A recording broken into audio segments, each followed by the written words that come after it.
Holidays nale நம்ம GT Holidays தான் South India's #1 travel brand. Learn from over 250 musical courses from 6 different genres.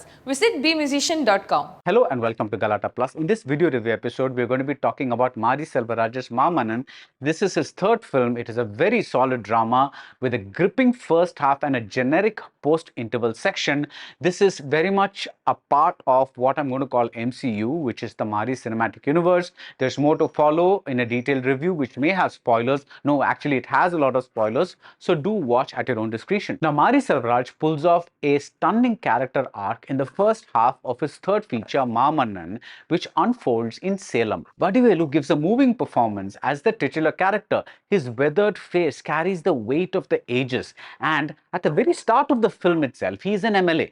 When the title appears, A.R. Rahman unleashes the kind of fanfare befitting a king. In other words, we are not in a movie where someone from an oppressed caste has to work his way up from a nobody in the party and reach a high position during a triumphant interval block or a triumphant climax portion. Maamannan, right from the beginning, is wearing the same color, white, as the politicians from the dominant caste. He has already arrived, so to speak, and some of us may wonder what's left for the film to do. If Karnan's village already has a bus stop, if Pariyan is already accepted as an equal in his law college, what is going to fuel the rest of the narrative? And that's when Mari pulls off that arc. At first, when reminded about a dominant caste event, Maamannan simply says, let's mind our own business. We have so much to do. At that point, I simply thought that his philosophy was to ignore provocations and do what needs to be done for the betterment of his people. A little later, when students rise as he enters the room, Maamannan asks them to remain seated. You must learn not to stand up in front of people, he tells them. But when it comes to Ratnavelu, the character played by Fahad Fasil, who's the son of the man who gave Maamannan a party position, he himself hesitates to sit. And that's when we realize the very wonderful and very human contradiction in Maamannan. With everyone else, he is an equal, but when it comes to his masters, so to speak, his slave mentality comes out. Eventually, he says he thought his position was given to him as alms, as though he were a beggar. It never occurred to him that it was his right. And this is why Maamannan's son Adiviran won't talk to him. Adiviran is played by Udhayanidhi Stalin, whose grimness is enough to carry the character through. This father-son relationship is extrapolated to the film's crux. With the dominant caste, the son, that is Ratnavelu, wants to follow his father's system of dominance. With the oppressed caste, there is a conflict between the old and the new generations, and someone like Adiviran cannot digest his father's servile nature. This climaxes in a superb interval point that Shakespeare may have summarized thus: to sit or not to sit. That is the question. Adiviran gets another beautiful scene where he barges into the chief minister's office. It's for a very similar reason, and you can actually feel the character's angst that his father should not be pulled back to the old ways. Indeed, Maamannan's election campaign is saved by the new technology of a new generation. If you won't let us enter your towns and villages, then we will beam ourselves as virtual presences and deliver our message. It is powerful, it is brilliant. Maamannan has many brilliantly dramatic scenes, but it also has scenes that keep us at an arm's length because the characters are used to convey important things but don't seem to have much of an inner life otherwise. They remain ideological constructs. I would have loved to know, for instance, what happened after Ratnavelu's wife prevented him from doing something. Did he blow up at her? Did he calm down and understand that what she did was for his own good? The wife's name is Jyoti, and we recall Pariyarum Perumal, whose heroine was named Jyoti. There is a case to be made that an intra or interlinked Mari Cinematic Universe, MCU, exists, if not with characters, then at least thematically. All three films are very specific about timelines: 2005, before 1997, and 2021 here. All three films have this floating camera cinematographic style. If you focus on just the center of the frame, it looks like a static shot, but look at the edges of the screen and you will see very mild movement. Teni Ishwar is the brilliant cinematographer here. Then we have the signature cross-cutting, which I think only Mari Selvaraj does. I think it comes from both the screenplay and the editing. This is not the typical back and forth cutting between parallel events, but almost like a montage that gives us a bigger picture of a life beyond the immediate event on screen. See, for instance, Adiviran picking up a stick to fight and the cut to him dancing with his students in a black and white stretch. Or the surreal flashback-like sequence where a man from the past appears like a spirit with the advice that wars should be fought with the feeling of enmity. And then there is the seething rage, the rage that Pariyan felt, the rage that Karnan felt, and the rage which Adiviran feels, and the rage that Mari probably felt or still feels. These are angry protagonists. And then, of course, we have the animals. In Pariyarum Perumal, the protagonist's spirit animal was the dog Karupi. I felt Karnan went a little overboard with the symbolism, with a literal zoo of creatures, when the protagonist's spirit animal is just the donkey. But here, the symbolism is focused and also a little different in the sense that both the protagonist and the antagonist get a spirit animal. Ratnavelu is represented by the dogs he trains, which he compares to the oppressed castes and which he doesn't hesitate to shoot. Adiviran, meanwhile, is represented by the pig. Nagaraj Manjula has already used his animal as a symbol in his gut-wrenching debut Fandry. The title means pig. And closer home, we have another marvelous directorial debut, Tamil's Sethuman. Again, the title means pig. And both films establish an important fact. Like with men, there is apparently a hierarchy with animals too, and pigs are the lowest of the low because they wallow in waste. But Adiviran is not ashamed. He rears pigs and advertises this lowly animal as a symbol of pride with a very visible tattoo. And he dreams of pigs with wings that can escape their earthly chains.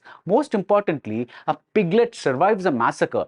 It becomes a symbol that no one can eradicate an entire race. Mari's ideas are brilliant, but they are not always matched by the writing. You get the feeling he's in a hurry to race to the end of the screenplay without wanting a stay at certain points. You feel this especially in the second half. This is when we get into an election race which turns out to be very predictable.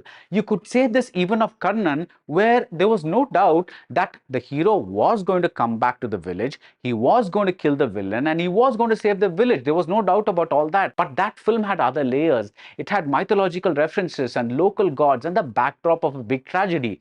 The election portions in Maamannan play out like the elections we have seen in many films, with television debaters doing a lot of spoon feeding about things we have already seen and grasped. There is no ambiguity that needs to be explained, so these TV segments come off like repetition. And Mari Selvaraj does like to hammer home his points, even visually. In a scene where violence erupts outside a house, a camera focus change reveals a peaceful Buddha statue inside the house. When we get a line like "Oru naalla ellathiyum maatha paakriya," I wondered why the villain wasn't written with a little more nuance. The character comes alive not because of the writing, but through Fahad Fazl's scorching intensity, which transcends the one-note villainy. Rahman's score is bombastic, befitting the broad nature of Maamannan, but I couldn't help thinking back to Santosh Narayanan's minimalistic score for the most subtly made Pariyarum Perumal, where even the death of Karupi was highlighted with just acoustic guitars. But there is no doubting the fact that Rahman delivers a blistering album. The songs fit beautifully. Uchantala is a heart-rending lament after a particularly gruesome tragedy. The rousing Kodiparakara Kalam feels like an all-female version of Mari's favorite song, Poradada from Alayose, which was heard in both his earlier films. The song contains the phrase Orampo, which may be a callback to the Ilayaraja song that asked people to make way for the new. Keerthy Suresh owns this number while dancing on stage, but she has little else to do. She is Adiviran's staunch supporter, but given the fact that she is also the love interest, I wished we had got a romantic scene or two. There is not much point to keeping Leela and Adiviran apart for a bit before uniting them. At least these scenes aren't written very convincingly. Like the love scenes in Karnan, they look like perfunctory placeholders for better moments that were either cut out due to length reasons, or they remained unwritten, or were rejected because every scene, every shot, every line has to be weighted with meaning. When a portion from Kallala Manika Kallagoma plays on a radio, you wonder whether it is just a song or if there is some significance to it, just like when Adiviran asks his father to casually sing something and the man breaks into MGR's slave emancipation number, Yen Yendra Kelvi.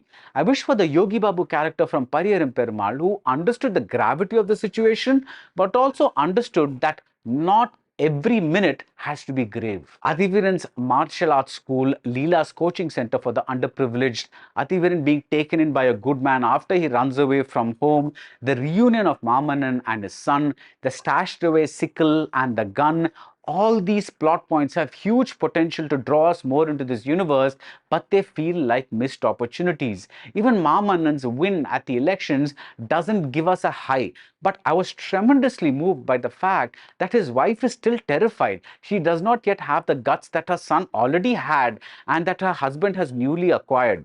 Change doesn't always come in a day. I love how Mari makes sure that things are never one-sided. There are oppressed caste people who resent the fact that an MLA's son rears pigs, and later some of them take bribes to vote for the dominant caste candidate. On the other hand, we have Leela, who belongs to a dominant caste, Sondakara Ponnu, the Ratnavelu character says, and yet she fights with Athiviran for the oppressed. I like the touch that Leela is a very practical person and is always seen in very practical clothes like t-shirts and shirts and jeans. I love the touch of the election symbols. The dominant caste symbol is a lantern. The oppressed caste symbol is a star. One is an artificial man-made source of light which gives illumination only to the owner. The other is natural, the way nature meant it to be, something whose light shines on everyone equally.